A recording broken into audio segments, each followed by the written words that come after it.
మెదక్ జిల్లా నర్సాపూర్ నియోజకవర్గ వెల్దుర్తి రోడ్డులో ఇందిరా మహిళా శక్తి సంబరాలు నిర్వహించారు. ఈ కార్యక్రమానికి మంత్రి వివేక్ వెంకటస్వామి ముఖ్య అతిథిగా విచ్చేశారు. నర్సాపూర్లోని కౌడిపల్లి, వెల్దుర్తి, శివంపేట, హత్నూర్, చిలిపిచేడ్, కొల్చారం స్వయం సహాయక సంఘాలకు పలు పథకాలు విడుదల చేశారు. ఇక గ్రామీణాభివృద్ధి సంస్థ సెర్ఫ్ ఆధ్వర్యంలో వడ్డీ లేని రుణాలు, బ్యాంక్ లింకేజ్, ప్రమాద బీమా, రుణ బీమా, మహిళా సంఘాల ద్వారా నడుపుతున్న నూతన రేషన్ కార్డులు అందజేశారు.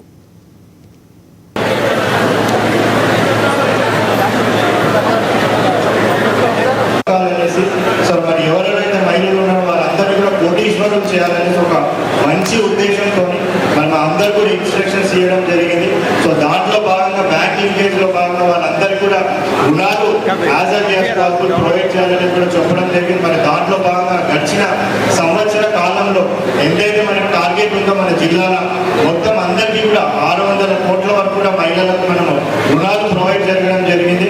అదే విధంగా ఇందిరా మహిళా శక్తి పథకం కింద ఏవైతే యూనిట్స్ మనం గ్రూప్ యూనిట్స్ కానివ్వండి, ఇండివిజువల్ యూనిట్స్ కానివ్వండి, అవన్నీ గ్రౌండ్ చేసి మరి మహిళలకు కూడా వాళ్ళని కోటీశ్వరం చేసే విధంగా సో మన జిల్లా వ్యాప్తంగా కూడా 100 కోట్ల వరకు కూడా లాస్ట్ ఇయర్ మనము రుణాలు ఇవ్వడం జరిగింది.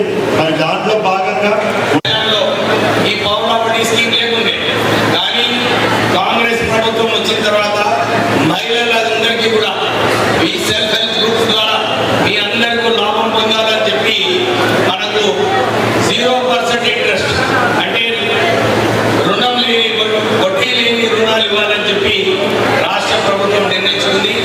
ఈ రోజు దాని ద్వారా సుమారు 46 కోట్ల రూపాయలు బ్యాంక్ లింకేజ్ ఇస్తూ 5 కోట్ల రూపాయలు రుణాలు కూడా ఇవ్వడం జరుగుతుంది. వాళ్ళందరూ ఎవరైతే బేస్మెంట్ వరకు కట్టుకున్నారో వాళ్ళందరికీ కూడా 1 లక్ష రూపాయలు ఇవ్వడం జరిగింది.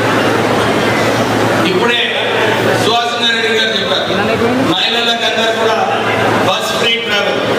ఇప్పటి వరకు రాష్ట్ర ప్రభుత్వము సుమారు 2,000 కోట్ల రూపాయలు ఖర్చు పెట్టి